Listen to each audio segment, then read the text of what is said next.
가칭 조국신당 인재영입위원장을 맡은 조국 전 법무부 장관 모셨습니다. 어서 오십시오. 예, 반갑습니다. 예. 예, 다시 오게 되었네요.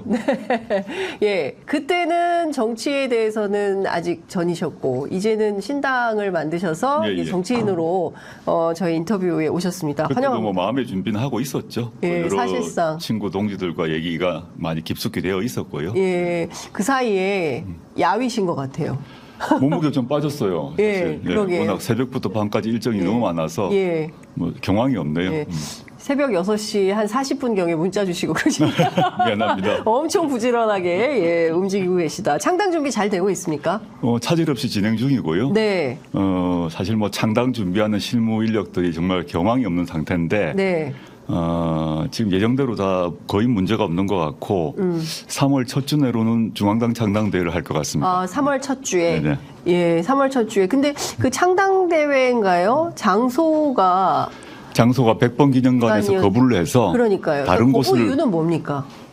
정치 행사는 할 수 없다는 것인데 정치 행사 많이 했는데요. 거의 모든 정당들이 거기서 많이 거기선, 했는데 예. 저희는 안 해주더라고요. 그래서 다른 곳을 예약을 했습니다 이미. 그 어디서 하길, 어디서 나중에 받아- 공지를 하려고. 예. 사실 여러 군데 예약을 했어요. 혹시 또 취소가 될지 몰라서 세상에. 일단 여러 군데 해놓고 네. 지금 말씀드리는 게 어려울 것 같아요. 또 혹시 또 불허 결정이 나면 또 곤란하니까. 아니야, 그렇구나. 많이 어려운 상황이네요. 네. 그러면 사실상 3월 초에는 창당한다고 봐야 될 것 같고, 네네 그렇습니다. 당명은 조국당으로 갑니까? 실제 시민과 언론들이 모두 조국신당으로 부르고 있고 여론조사도 조국신당으로 하고 있어요. 네. 그런데 이제 조국신당이라고 부르고 있지만 오늘 오후 늦은 오후 정도에 네. 당명을 공모한다는 공고가 나갈 겁니다. 네. 그러면 시민들로부터 이제 당명에 대해서 후보를 다 수집을 할 거고 네. 그 다음 단계는 중앙선관위와 협의를 해야 됩니다. 근데 중앙선관위의 입장은 뭐냐면 정치인 조국의 이름이 들어가는 것은 안 된다는 입장입니다. 정치인 조국의 이름이 들어가서는 예. 안 된다. 근데 과거에 이제 안철수 신당이라는 이름을 거부했거든요. 예. 그 대신 친박 연대는 문제 없다 그랬어요. 네, 그렇죠. 친박의 그 박이 박근혜가 아닐 수도 있다. 예. 잘 이해는 안 되지만 예. 그래서 저희도 그 대신 이제 뭐 추천하실 시민들께서도 미리 아셔야 되겠습니다만은. 네. 자연인 조국, 정치인 조국이 아니라 네. 우리나라 조국, 대한민국 조국은 될 수 있는 겁니다. 그래서 예. 아주 좀 묘한 부분인데 그런 것까지 다 거쳐서 최종적으로 결정을 하게 됩니다. 그 조국 신당 가능성이 높다. 이렇게 봐야 될 것 같은데 지금까지 그 신청 당원 가입은 얼마나? 제가 어제까지 확인한 건 한 3만 명 넘은 것 같고요. 3만 명? 예. 아마 조만간 뭐 한 5만 명은 돌파하지 않을까 생각합니다. 예, 그렇군요. 상당히 빠르게 당원들이 모이고 있다. 지금 영화배우 문성근 선생하고 작가 조정래 선생이 공동 후원회장을 맡게 되셨더라고요. 일단 너무 감사하고요. 예. 그 문성근 선생 같은 경우는 오랜 노무현 대통령의 동지 아닙니까? 네. 근데 제가 부산에서 창당 선언하는 한 날 바로 오후에 비례는 조국 신당을 찍겠다 선언을 해주셨고, 맞아요. 전 사전에 어떠한 연락도 사실 안 드렸습니다. 그렇습니다. 예, 그 말씀하시고 난 뒤에 며칠 뒤에야 제가 예. 감사 인사드렸고. 예. 뭐 작가 조정래 선생님은 사실 소개를 할 필요가 없는 분 아닙니까? 근데 조정래 선생님은 과거 오랫동안 저를 개인적으로 이렇게 지도해 주시고 뭐 해주셨던 개인적인 어떤 멘토 같은 분이세요. 그래서 제가 정치를 한다고 하니까 그럼 내가 맡아주마 이렇게 하셔서 감사히 정말 감사한 마음이죠. 정치하라고 하셨습니까? 그런 말씀 언뜻 하셨습니다. 근데 그때 과거에는 제가 정치를 못 하겠습니다. 안 하겠습니다 했는데 이번에 정치를 하기로 마음 먹었다 하니까 잘했다 이렇게 얘기하시더라고요. 참고로 문성근 선생님은 편의점의 멤버십 후원회원이십니다. 여기. 취재편이죠. 예. 3년은 너무 길다. 이게 조국신당의 슬로건이라면서요. 3년은 너무 길다. 뭐 이렇게 하면서. 주요 슬로건 중에 하나고요. 네. 실제. 그래서 뭐 우리 신당 추진하는 동지들과 뭐 맥주 한잔 할 때 제가 이제 3년은이라고 선창을 합니다. 그러면 다른 동지들 참석자들이 너무 길다라고 이렇게 구창을 하죠. 그건 사실이고. 실제 이제 왜 그 말을 제가 했나 하면 네. 좀 어려운 개념으로 쓰게 되면 윤석열 검찰 독재 정권의 조기 종식이란 말을 제가 많이 써왔는데 네. 너무 어렵지 않습니까? 그렇습니다. 그래서 보다 대중적 언어가 필요하다 생각해서 제가 고민했던 게 3년은 너무 길다란 말을 제가 여러 군데서 구사를 하고 있고 네. 좀 풀어서 설명하자면 통상의 정치적 법적 절차에 따르게 되면 네. 윤석열 정권을 교체할 수 있는 기회는 3년 뒤에 대선입니다. 네. 근데 저부터 그 3년이 너무 길게 느껴집니다. 네. 또 현재 여러 가지 여론조사를 보게 되면 국민의 그 상당한 다수가 윤석열 대통령에 대해서 심리적 탄핵을 했다고 보입니다. 네. 지금 한 65%에서 70%가 윤석열 대통령의 국정평가에 대해서 반대를 하고 있는데 네. 그 65%에서 70% 중에서도 한 55% 정도는 매우 반대를 하고 있어요. 그래서 저는 심리적 탄핵을 하고 있다고 보이고 근데 심리적 탄핵을 국민들이 했다고 해서 정치적 법적 탄핵이 되는 건 아니지 않습니까? 네.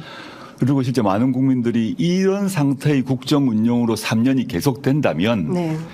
대한민국이 정말 어떻게 될지 모르겠다.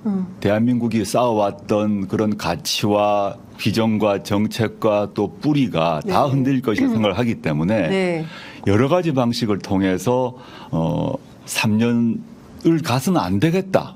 이런 마음입니다. 네, 그러니까 이번 그 총선을 통해서 네. 국회의 구성을 최소한 200석 이상을 만들어서 다양한 거부권을 거부할 수 있는 정국을 만들어야 되고 거기에 일조하는 차원에서 당을 만들어서 정치에 나서기로 결심한 이런 상황이라고 볼 수 있는 거잖아요. 네. 일단 그런데 이제 범진보 진영을 다 합한다고 하더라도 네. 200석을 넣는 건 정말 어려운 과제거든요. 네. 근데 저는 200석 얻으면 좋죠. 네. 그러면 탄핵, 그다음에 개헌, 네. 지금 말씀하신 대통령의 거부권의 거부 네. 다 가능합니다. 예. 근데 200석을 얻지 못하는 경우라 하더라도 네. 제대로 싸우게 되면 윤석열 대통령의 레임덕이 올 것입니다. 네. 레임덕이 오게 되면 당장 국가 권력 내에 있는 공무원들이 일을 하지 않을 것이고 네. 정보를 줄 것입니다. 정보를 예. 밖으로 언론이나 뭐 예. 정당에 줄 것이고 예. 또 검찰도 예.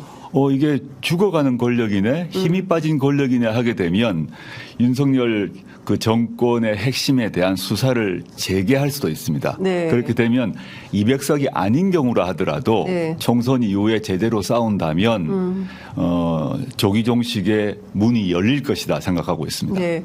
어찌됐든 이번 총선에서 어떻게 됐든 그 야권의 승리가 굉장히 중요한데 맞습니다. 그거에 네. 관전 포인트가 찍혀 있다 이렇게 볼 수 있을 것 같습니다.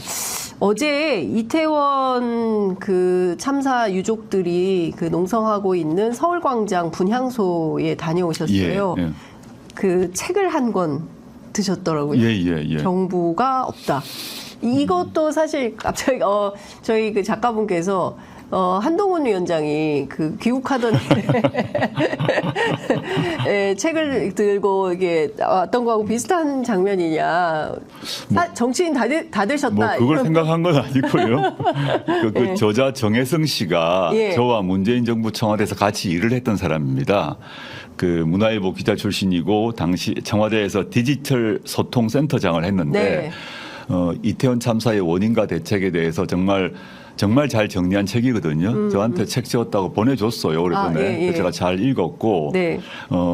제가 이제 이태원 그 참사 현장, 이태원 진짜 이태원 네. 어제 추모 그 천막 있는 곳 말고 말입니다. 제가 개인으로 시민으로 갔다 왔고 네. 전주에 갔을 때도 참 그 추모를 했습니다. 네. 근데 공식적으로 정치인으로 참배는 이번이 처음인데 네. 이번에 가면서 그 책의 내용을 좀 알리고도 싶었고 네. 책 제목에 국가는 없다 아닙니까? 정부가 없다 아닙니까? 예. 정말 정부가 없다라고 생각합니다. 그래서 그걸 좀 알리기 위해서 뭐 제가 정혜성 그 비서관한테 나중에 이 책 가지고 왔다는 거 나중에 알려줬어요. 그랬더니 네. 뭐 고맙다고 하긴 하시던데 예. 저는 그 책의 제목이 그 이태원 참사의 원인을 정확히 보여준다고 싶어서 그걸 알리고 싶었습니다. 네.